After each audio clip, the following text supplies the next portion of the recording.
Les decía que hemos venido estudiando en las últimas semanas el capítulo 17. Habíamos venido estudiando lo que habíamos titulado Al Dios no conocido, ¿verdad? 5 enseñanzas sobre la predicación de Pablo a los atenienses. Pero ya el día de hoy pasamos página, llegamos al capítulo 18 del libro de los Hechos, llegamos al 18, el día 18.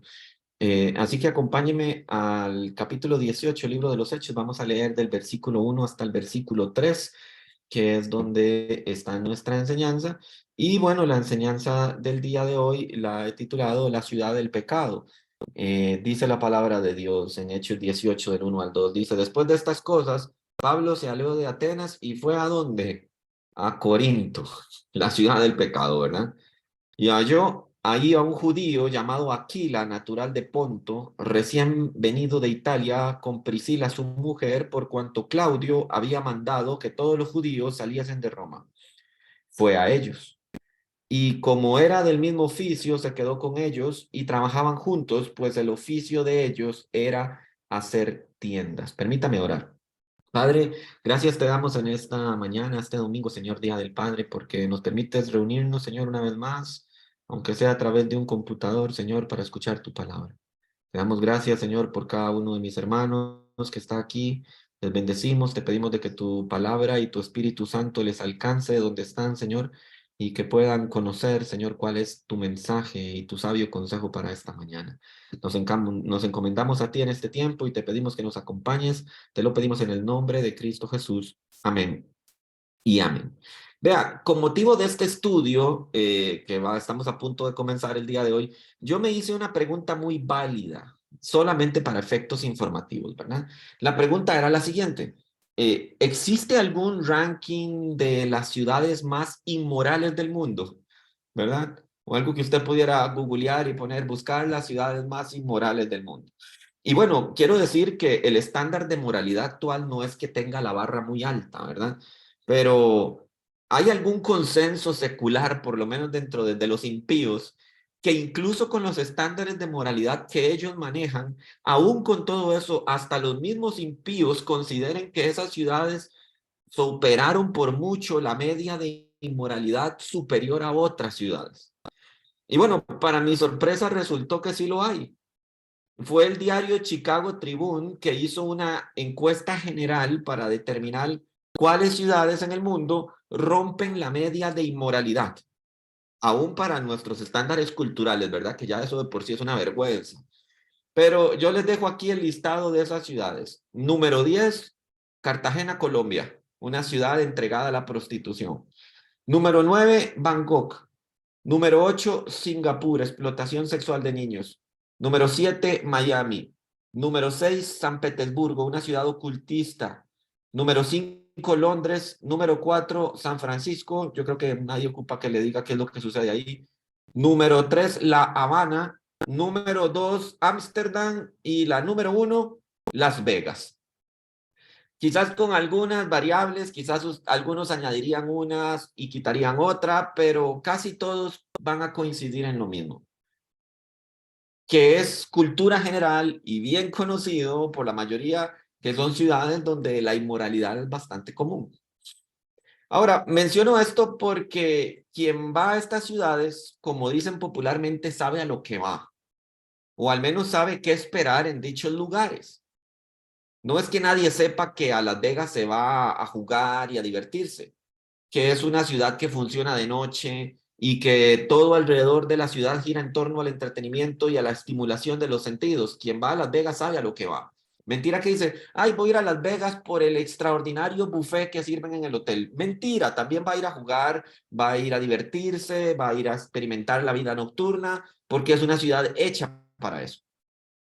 Por ahí algunas personas dirán, bueno, a mí me ha tocado por ir de viaje o por lo que sea, eso es un tema distinto. Pero cuando una persona dice, voy a ir de vacaciones a Las Vegas, sabemos a lo que va, ¿no? A apostar y a divertirse en el sentido mundano, ¿verdad?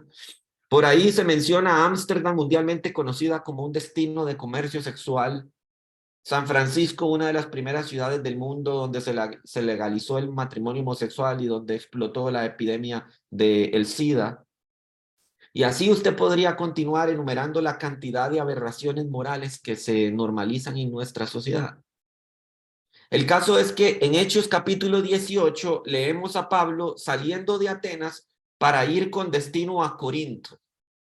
Entonces, Pablo, quien hasta ese momento se encontraba solo, porque Silas y Timoteo estaban en Filipo de Macedonia, decide que debe ir a la ciudad más pecadora y más inmoral de toda la antigüedad. No deja de ser intrigante, ¿sabe? Porque la mayoría de nosotros, y esperaría que fuera consenso también dentro de los que me escuchan, no escogeríamos alguna de las ciudades que antes mencionamos para visitar. Por ahí alguien dice, uy, Ámsterdam, es que qué bonito porque es Europa y demás. Dejando el tema de visitar Europa, ¿verdad? Y todo el asunto, pues uno sabe lo que se va a encontrar en esas ciudades. También Ámsterdam es conocida como una de las ciudades, de las primeras ciudades en legalizar el consumo, ¿verdad? De estupefacientes, ¿verdad? De marihuana. Entonces, la realidad es que la mayoría de nosotros, ¿verdad? No escogeríamos ese destino para ir a vacacionar específicamente, ¿verdad? Pero Pablo sí decide ir a habitar al centro de la inmoralidad mundial de la época. Y eso es muy particular, ¿verdad? Fuera de todo lo que vamos a hablar de evangelismo, ¿verdad? Que ya hemos hablado bastante en el libro de los Hechos. Digamos que uno se lo piensa dos veces si tuviera que ir a ese tipo de ciudades, ¿verdad? Primera de tres secciones que traigo para ustedes, la he titulado Atenas versus Corinto, ¿verdad? Dice el versículo 1 del capítulo 18, después de estas cosas, Pablo salió de Atenas y fue a Corinto. Yo lo voy a decir sin darle mucho rodeo. Yo no habría ido a Corinto. David Navarro no habría ido a Corinto. Yo ya lo dije, ¿verdad? No estoy intentando juzgar el mensaje bíblico ni el ministerio de Pablo. Solamente yo externo una opinión sobre lo que yo no haría. Y les aseguro que al menos yo habría hecho un Jonás, ¿verdad? Dios me está diciendo, tienes que ir a descender a Corinto. Y yo, Corinto, qué pereza ir a ver cómo la gente se revuelca en su propia inmoralidad. Qué pereza tener que ir a afligir mi espíritu respecto a todo lo que la gente anda hablando, su intelectualidad, su manera liberal de pensar, la forma en que se expresa, la forma descarada en que expresan, ¿verdad? Sus deseos y sus acciones. Yo no estoy interesado en ir a ver ahí a un desfile homosexual, ¿verdad? Con todo su exhibicionismo. Yo, David Navarro, habría hecho un Jonás. Yo digo, el Señor, mira, a Corinto envía a Chino y a Dani. Yo, la verdad es de que como pastor prefiero irme para, no sé, para Guadalupe, ¿verdad? Yo habría tomado un barco y me regresaría hasta Macedonia para volverme a encontrar con Silas y con Timoteo. Quizás desde ahí reorganizarnos y plantear un nuevo curso. Dice, ¿qué tal si nos vamos a Roma? En Roma nos necesitan. ¿Por qué? Porque Corinto son las grandes ligas. No es la clase del lugar donde un cristiano se sienta específicamente motivado a ir. Dice, qué chiva, voy a ir a Corinto. Es como decir, me encanta la idea de ir a habitar y hacer amistad y comunión con los pobladores de Sodoma y Gomorra. Quizás algunos cristianos posmodernos sí considerarían que sería divertido, ¿verdad? Pero al menos yo no lo veo así. Y claro que donde más inmoralidad y pecado hay es donde se necesita más el evangelio, pero seamos honestos, no todos tienen el peso espiritual para ir ahí y no todos tienen la motivación, ¿verdad? Y como dicen por ahí, las tripas para aguantar todas las cosas feas que verán en una sociedad como esa, ¿verdad? El caso es que Pablo tuvo un tiempo corto o se mantuvo un tiempo corto en Atenas. Predicó el evangelio en el Areópago y no mucho después dijo, vamos a continuar la obra evangelística en Corinto. Eso era como un pedido de servicio voluntario a la guerra de Vietnam, ¿verdad? Quiero decir, Atenas era una ciudad difícil, ¿verdad? La misma Atenas de donde viene Pablo había 30,000 ídolos, mucha resistencia intelectual, filosofía y hedonismo, pero los problemas espirituales de Atenas son un jardín de niños comparado a lo que había en Corinto. En Atenas había 30,000 ídolos, en Corinto había 30,000 prostitutas sacerdotisas de la diosa Venus. O sea, todo el mundo que iba a Corinto sabía cuál era la motivación para ir a Corinto. Si en Atenas había orgullo intelectual, en Corinto sobreabundaba la lujuria. Lo que trato de decirle es que cualquier cosa negativa que pudiéramos mencionar de Atenas, en Corinto el problema se maximizaba. Si yo les dijera que mañana quiero ir de vacaciones a Las Vegas, usted se preguntaría, pero pastor, ¿qué va a ir a hacer allá? No me lo imagino apostando en un casino, ni yo tampoco la realidad. Es lo mismo que uno podría preguntarse de Pablo. Pablo, ¿pero Corinto? ¿En serio? ¿Qué va a hacer un hombre como tú a una ciudad como esa? Todo el mundo conoce la fama de Corinto, todo el mundo sabe los tipos de personas que están interesadas en ir a Corinto, pero un hombre de Dios, un hombre de predicación, ¿por qué querrías ir tú a Corinto? Quizás para que usted entienda un poco mejor acerca de esta decisión del apóstol Pablo, yo debería mencionarle algunos datos acerca de Corinto. Vea, era mundialmente conocida como la ciudad más degradante e inmoral de la antigüedad, y cualquier cosa que usted se pueda imaginar terrible en nuestra época, en Corinto era peor. Incluso los romanos, vean, los romanos, que Roma no era una ciudad precisamente santa, una ciudad de adoración, ¿verdad? Pero incluso los romanos en esa gran metrópoli lo reconocían. De hecho, lo expresa, digamos, tajantemente el historiador Tácito con la siguiente frase: si quieres ir a pecar, Corinto es el lugar. O sea, esa era la frase subrayada, hasta es en rima, ¿verdad? Si quieres ir a pecar, Corinto es el lugar. La palabra Corinto fue tipificada, fue tomada como un tipo, así llegó a usarse como adjetivo. Entonces, si se decía una mujer como Corinto, una mujer de una corinta, significaba prostituta, mujer de la calle y una mujer fácil. Y si se refería a un hombre corinto, la palabra designaba borracho, deshonesto, adúltero y fornicario. Qué gran lugar para ir a vivir, ¿verdad? La verbalización del término corintinizar significaba antiguamente como corromper algo o adulterarlo al extremo, echarlo a perder, ¿verdad?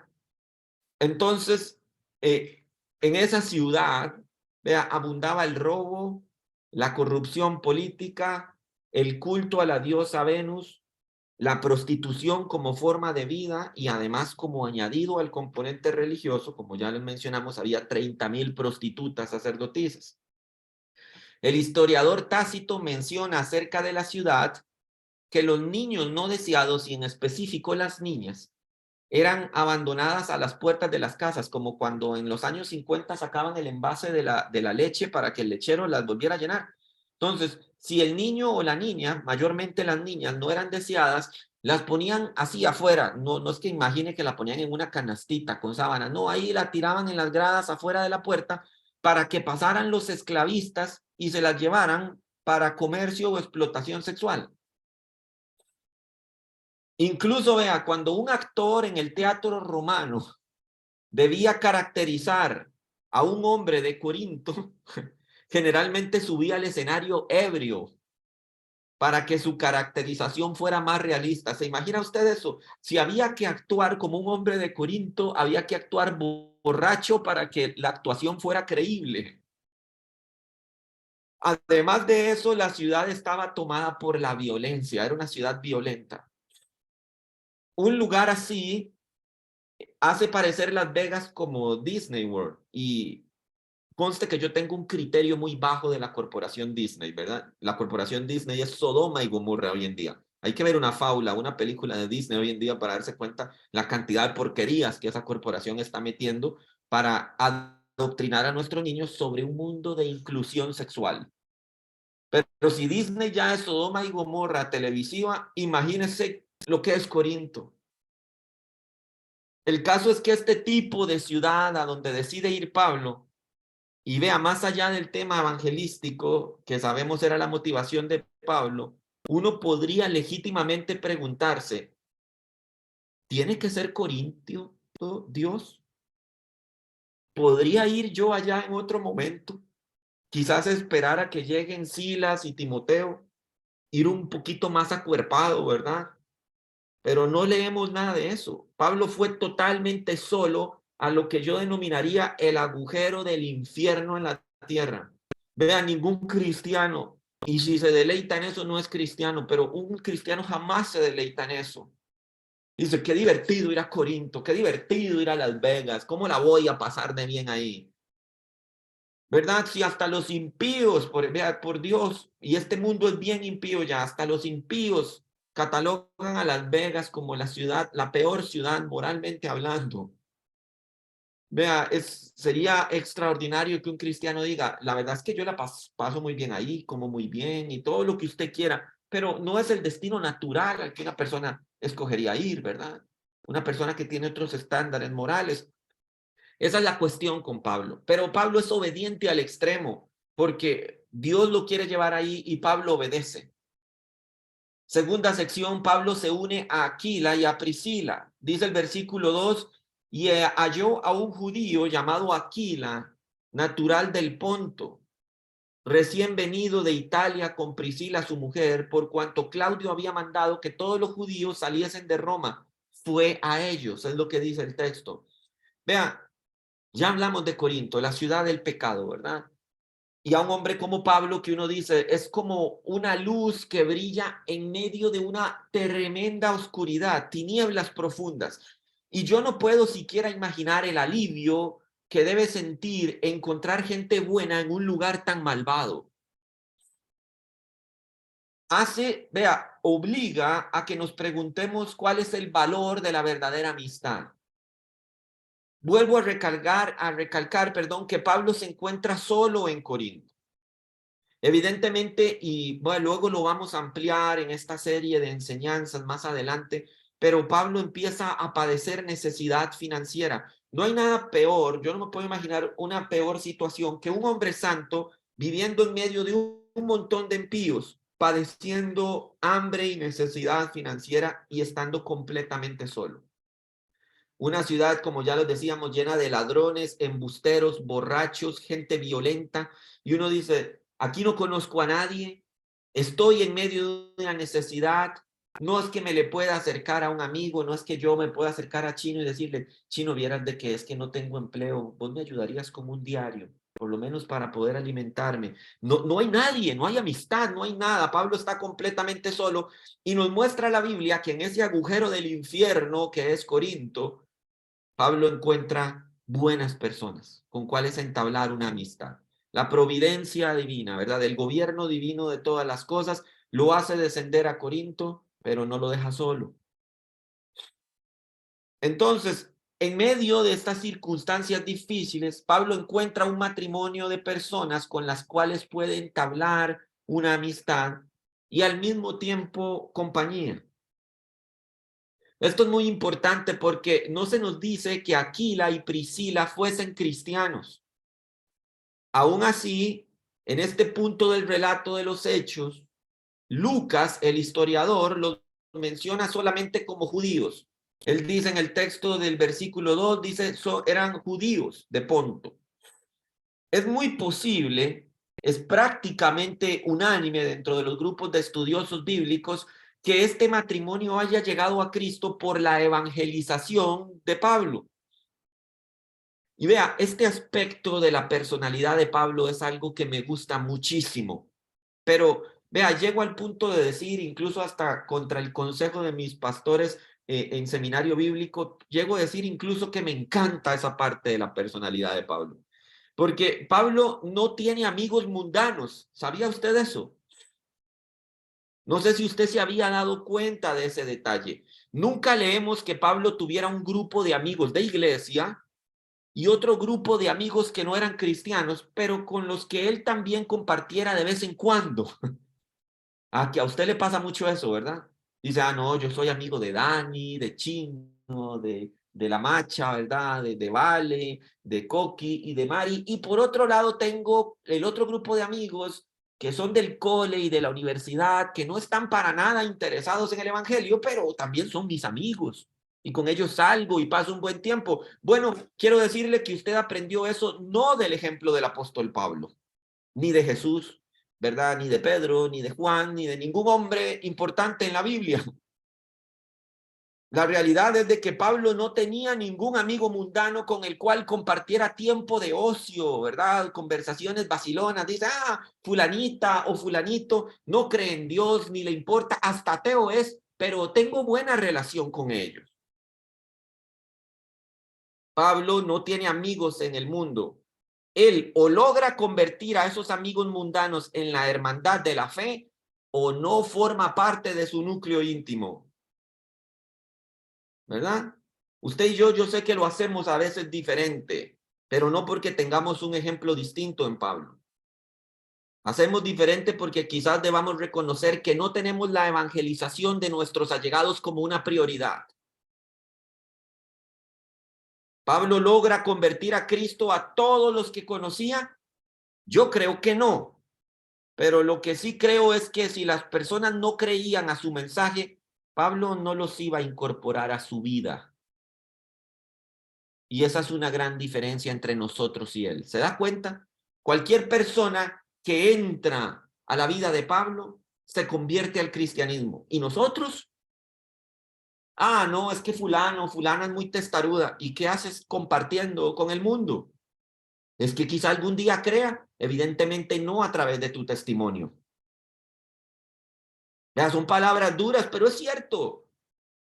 Usted lee, Pablo se juntó con Aquila y con Priscila y solamente tuvo una relación comercial de socios con ellos. ¿Acaso a Pablo le interesaba hacer tiendas? Luego lo estudiaremos en nuestra próxima sesión, en las próximas semanas. ¿Acaso a Pablo le interesaba hacer tiendas? Les mencionaba un ejemplo hace unas semanas atrás de William Carey. William Carey era zapatero y a todas las personas que entraban a la tienda para comprar zapatos, él les hablaba de Jesús. Hasta que un socio le dijo si sigues haciendo eso, vas a arruinar tu negocio. Y le dijo, ¿quién te dijo que mi negocio era vender zapatos? Mi negocio es llevar almas al reino de Cristo. Vendo zapatos para pagar las cuentas, le respondió William Carey.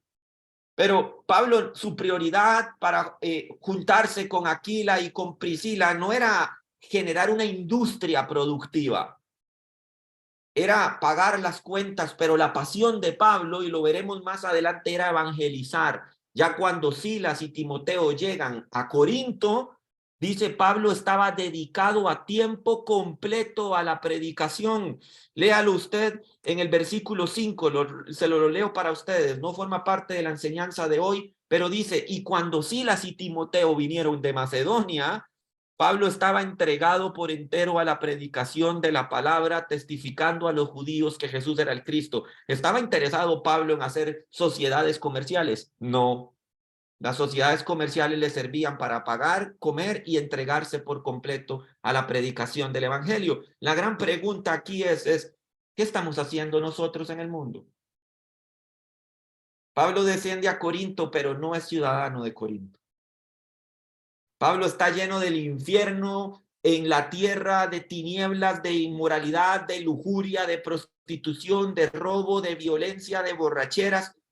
Y Pablo, su preocupación es, necesito poder comer y vivir para poder predicar el evangelio. Aquila y Priscila no entran a la vida de Pablo sencillamente para ayudarlo a crear un imperio monetario. Entran a la vida de Pablo porque Pablo dice, veo en ellos bondad en medio de esta oscuridad. Voy a hablarles de Cristo. Y cuando usted lee la carta de Pablo a los romanos, dice, saludos a Aquila y a Priscila y a la iglesia que está en su casa. Las personas que entran a la vida de Pablo salen transformadas por el poder del evangelio. ¿Podemos decir lo mismo? Pero seguimos así, la fiestica. El viernes es para salir con mis compañeros de trabajo a tomarme unos vinitos. ¿Cómo es eso? No deberían estar abriendo una célula de discipular. Pero bueno, nos muestra la diferencia que a veces la Biblia nos contrasta para decir no lo estás haciendo tan bien como crees. Ahora bien, quien tiene verdaderos amigos en la familia de la fe sabe el enorme valor que estas amistades representan para alegría, edificación de nuestras vidas e incluso darnos ánimo en medio de circunstancias difíciles y los desafíos que implica ser cristiano en este siglo. Los mejores momentos de mi vida y los mejores recuerdos están ligados a la amistad cristiana. Sabe que yo era muy cansado para mí y para mi esposa llevar un estudio bíblico los viernes en la noche, cuando Home Church realmente empezó, pero era increíblemente divertido y mi esposa lo sabe y los que me escuchan y estuvieron con nosotros lo saben, era después del estudio bíblico, llenábamos el carrillo de todos los chicos, Dani, Chino, por ahí otras personas que ya no estaban en la iglesia y nos íbamos a comer un perro caliente a un kiosco que hay en Escazú que se llama Perro Loco. Y pasábamos hasta las 3 de la mañana muertos de risa y hablando, ¿verdad? Y los íbamos a dejar a la casa. Luego los papás de Dani pensaban que yo era un pastor mundano, ¿verdad? Que estaba sacando a Dani de fiesta y a Chino también. Pero la realidad es que los mejores momentos de mi vida cristiana están vinculados con verdaderas amistades cristianas. Incluso a mi esposa la conozco dentro de la iglesia, dentro de la vida cristiana. La realidad es que se cumple lo que dice la palabra en Proverbios cuando dice, en todo tiempo ama al amigo porque es como un hermano en tiempo de angustia.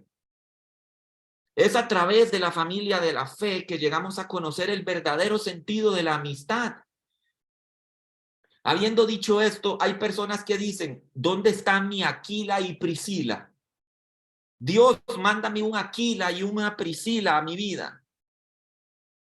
¿Por qué? Porque ese matrimonio brindó ayuda, compañía y consuelo a Pablo a lo largo de todo su ministerio. El caso es que las personas creen que Aquila y Priscila encontraron a Pablo, cuando fue todo lo contrario. Dice la escritura que Pablo los halló. También dice sobre el final del versículo 2 que Pablo fue a ellos. La amistad con las personas correctas se propicia. La amistad con las personas correctas se propicia. Dice la escritura, aquel que quiere amigos ha de mostrarse amigo. Sabe que lo normal en esta sociedad es que las personas no hagan nada y que esperen que sea otro quien los busque o quien proponga la conversación por lo que sea, porque estoy muy ocupado, porque trabajo mucho, porque ya ahora soy papá o porque soy mamá o porque estoy casado o porque vivo muy largo o por lo que sea. Pero lo normal en nuestras sociedades, dices, la verdad es de que si Dani me escribe, yo le escribo. O si Chino me escribe, yo le respondo. Pero normalmente nadie en esta sociedad toma la iniciativa conversacional. Vivimos en la sociedad de que no responde a los mensajes de texto, ¿verdad? Pero se pasan metidos en WhatsApp, pero no responden nada. O responden solo por intereses particulares. Esta es la sociedad del dejado en visto. La semana pasada, un amigo del trabajo puso un estado de WhatsApp. La verdad, vea, es un amigo que se fue a trabajar a otro país y yo tenía mucho, pero mucho tiempo de no saber de él, de no verlo, de no nada. Y puso un estado en WhatsApp y vea, la verdad yo casi nunca veo esas cosas. Quien me conoce sabe que WhatsApp casi no lo uso, pero me salió y cuando vi el nombre de esa persona yo dije, me dio curiosidad porque hace muchísimo tiempo no sabía nada de él. Todas esas cosas a mí me aburren bastante, muchísimo, para ser honesto. Pero, pues como era esa persona y que yo tenía mucho tiempo de no verla, me apareció el estado y decidí ver el estado y luego responderle. Y vea, entablamos una conversación muy agradable por varias horas a través de mensajes.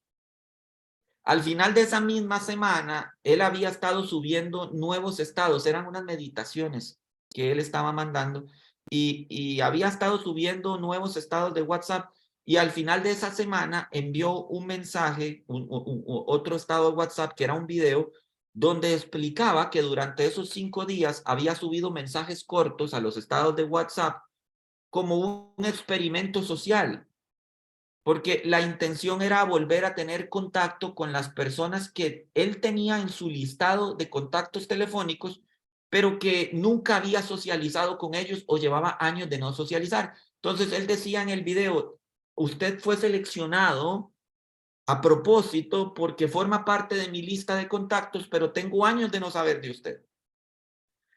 Entonces, la idea era ver cuántas personas en ese listado de contactos o en las redes sociales realmente son amistades o personas allegadas. El caso es que al parecer solo yo volví a reconectar con él. Eh, Parece que envió esos estados y seleccionó a cientos de contactos del WhatsApp, pero solo yo le respondí uno. Vea, de cientos de personas que vieron sus estados durante esos 5 días, solo yo respondí y solo conmigo pudo volver a tener una conversación y reconectar. Vea, me pareció increíble que nuestra sociedad es así de lejana. Es totalmente cierto, tenemos cientos de contactos en el teléfono que ni siquiera sabemos por qué los tenemos. No quiero ni imaginar lo que se maximiza el efecto para los que tienen redes sociales. Todos miran las historias de todos, pero nadie hace nada por acercarse al otro. Mira, fulanita o fulanito está por ahí, voy a saludarlo. También, vea, me pareció un reto, un desafío interesante. Él hizo ese experimento social como una investigación personal, pero ¿qué pasaría si usted lo hiciera con la premisa que Pablo tenía de acercarse a Aquila y a Priscila? Me refiero a que usted hiciera lo mismo para reconectar con personas de su lista de contactos con los cuales no ha hablado en años, pero con el fin de presentarles a Cristo. Es sumamente interesante. Ahora, última sección que quería compartir con ustedes hoy. En la ciudad del pecado, aún ahí hay cosas en común. Versículo 3 dice, y como era del mismo oficio, se quedó con ellos. Y trabajaban juntos, pues el oficio de ellos era hacer tiendas. ¿Sabe usted que puede hablar con casi cualquier persona? Vea, de verdad, en la vida uno puede hablar casi con cualquier persona porque no es tan complicado como uno lo cree, ¿verdad? A menos que usted tenga una patología sociópata, y somos pocos los que tenemos esa condición, la realidad es que todos podemos hablar con cualquiera, aún sean cosas superfluas. Desde preguntas básicas, saludos de cortesía, conversaciones, ¿verdad? De la sección de deportes, mucho más común entre los varones que entre las chicas. El caso es que todos los días hablamos con todo tipo de personas acerca de ese tipo de temas, ese tipo específico de conversaciones. Pero lo que realmente nos une, lo que realmente hace que volvamos a conversar con esa persona, más allá del nivel básico de comunicación, son las cosas en común. Un estudio reciente de la Universidad de California mostró que el 90% de los estadounidenses comparten en común alguna afición deportiva, alguna ideología política, algún interés, algún entretenimiento y algún tipo de comida. 5 cosas ahí que comparten el 90% de los estadounidenses. Ahora, si se pone a pensar, prácticamente esos son los principales tópicos de una conversación con la mayoría de personas. Aún así, el otro 10% mantiene algunos intereses en común, pero los mismos no son tan marcados o no precisan ser tan estratificados, ¿verdad? Como los anteriores. Por ahí alguno encontrará que tiene una afición por las plantas o por la jardinería. Ya no es un tema tan general, pero coincidirá en alguna parte de ese 10% o de la comunidad encuestada con esa afición, ¿verdad? Entonces, aún dentro del 10% que no tiene esos grandes tópicos en común, aún así se encuentran cosas en común con los cuales se podría compartir. Entonces, parece ser un aspecto bastante amplio. Y sin embargo, vivimos en los tiempos donde las personas comparten menos entre sí y se comunican cada vez menos. Para el ejemplo, el ejercicio social que hizo ese compañero o excompañero de trabajo, ¿verdad? Es de cientos de personas que vieron sus estados y personas con las que él tenía tiempo de no hablar, solo yo, tal vez por bombeta, le respondí el mensaje, pero nadie más.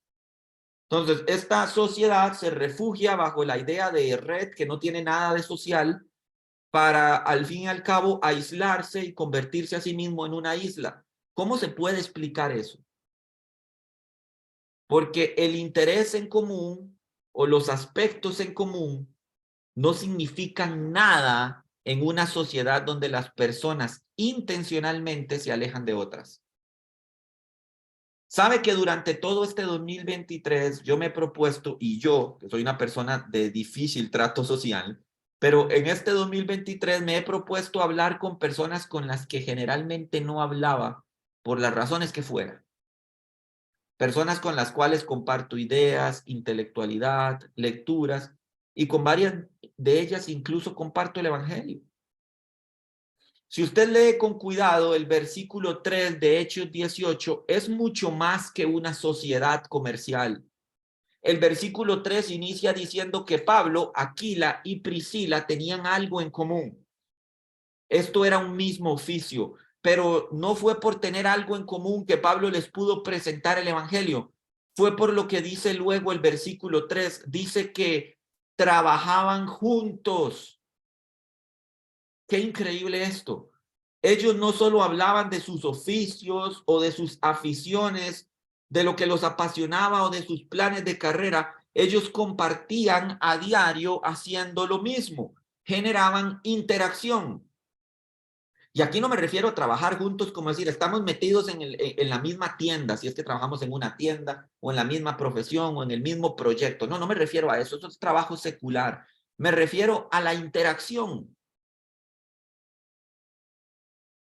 Desde el martes pasado, yo estoy intercambiando mensajes con este compañero con el que reconecté y ya estamos planeando hacer algo después del trabajo, ¿verdad? Salir a cenar, hablar personalmente. Él en este momento está en Costa Rica. La mayoría de cristianos no considera que el evangelio no penetra solamente por expresar ideas con razonabilidad. Implica la interacción de relacionarse. Es sí o sí eso. Vea, le doy otro dato. ¿Sabía que más del 87% de los cristianos llegan a conocer a Jesús a través de un amigo cercano o un familiar? Esto es porque la mayoría de las personas necesitan sentir la empatía de alguien que les resulte cercano, no un predicador itinerante que les diga algo que ya han escuchado y que luego saben bien no volverán a ver o a relacionarse con él.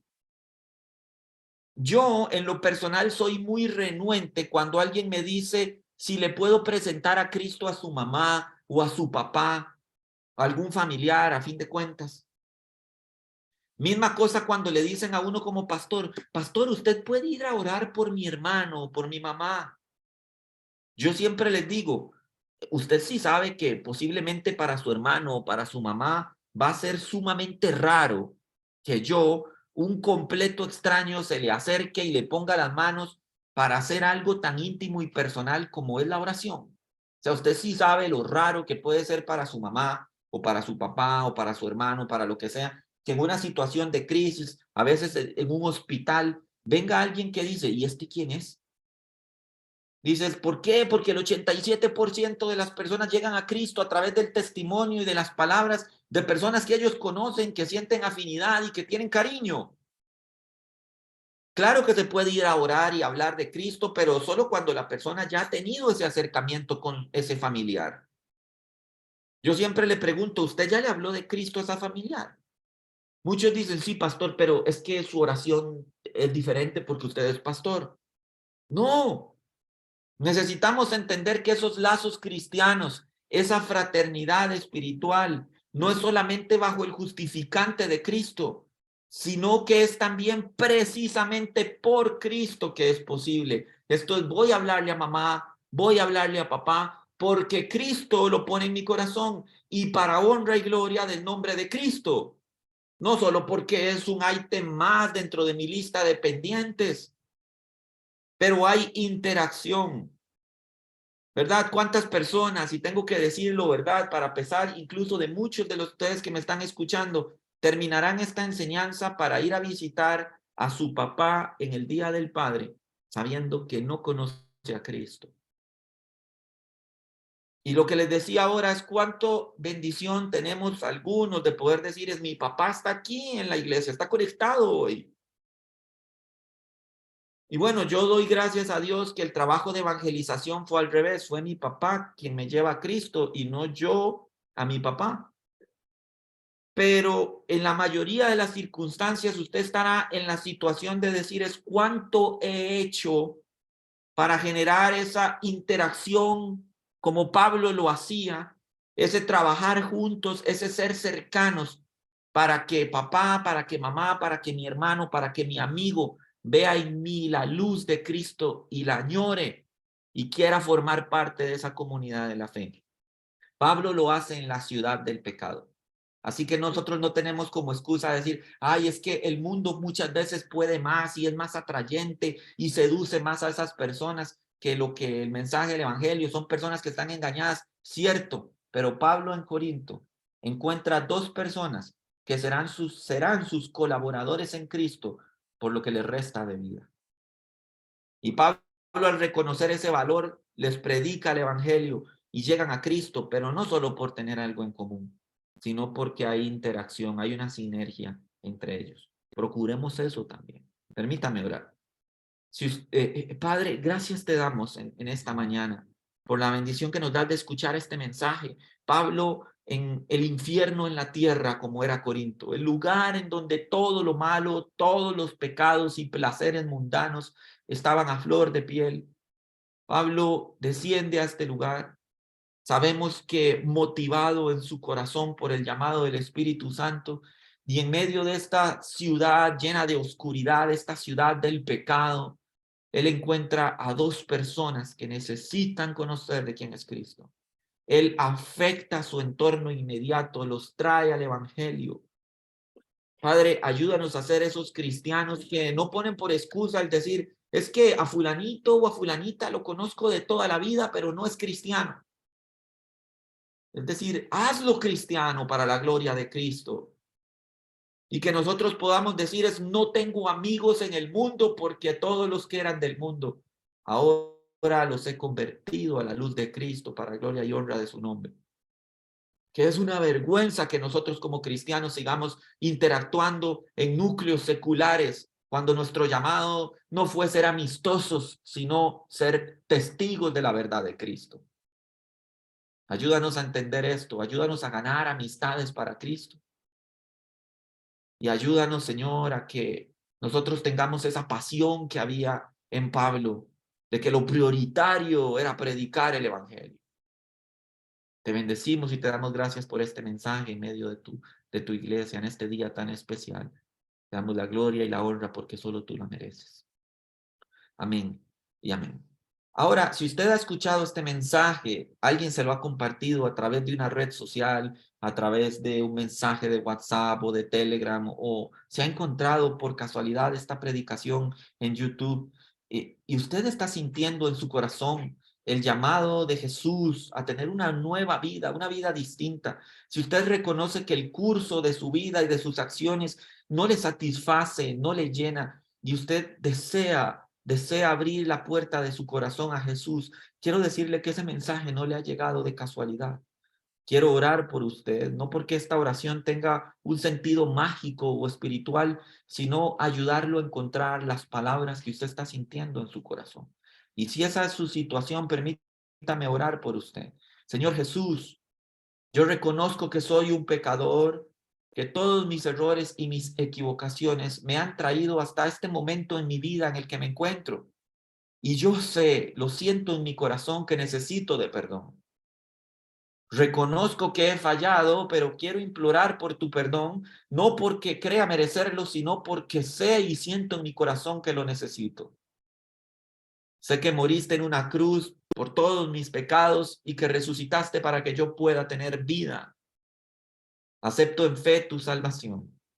Quiero que entres a mi vida, que seas mi Señor y mi Salvador. Te entrego mi vida para que hagas conmigo alguien que te sirva y que te alabe.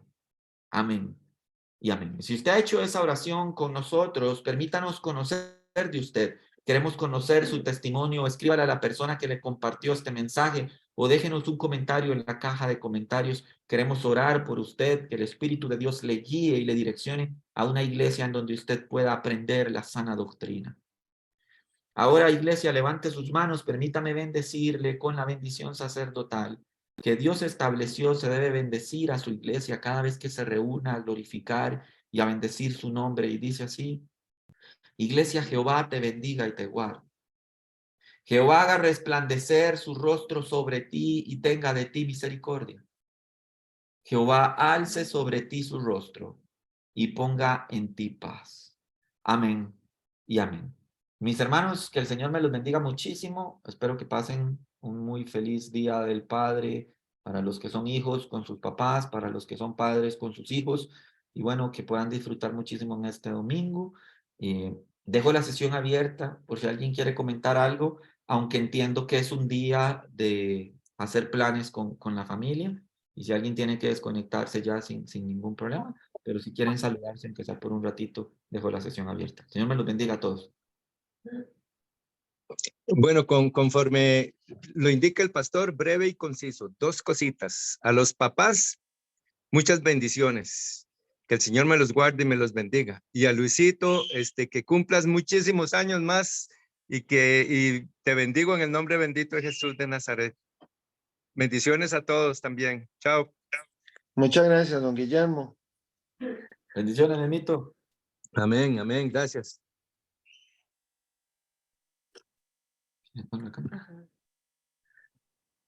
Bendiciones para todos, que el Padre Celestial les dé su amor, de esperanza, y nos permita, como decía David, ser esa luz para muchos, para que encuentren ese tesoro que nosotros tenemos, que es el Señor. Amén. Ahí me disculpan la voz. Bendiciones a todos los papitos. Que el Señor me los guarde, me los bendiga siempre. Los amamos. Bendiciones a los otros papás que tal vez no están con nosotros, que están en otra iglesia o que no están todavía. Pero bendiciones del Señor Jesús. Y a Luisito también, feliz cumpleaños.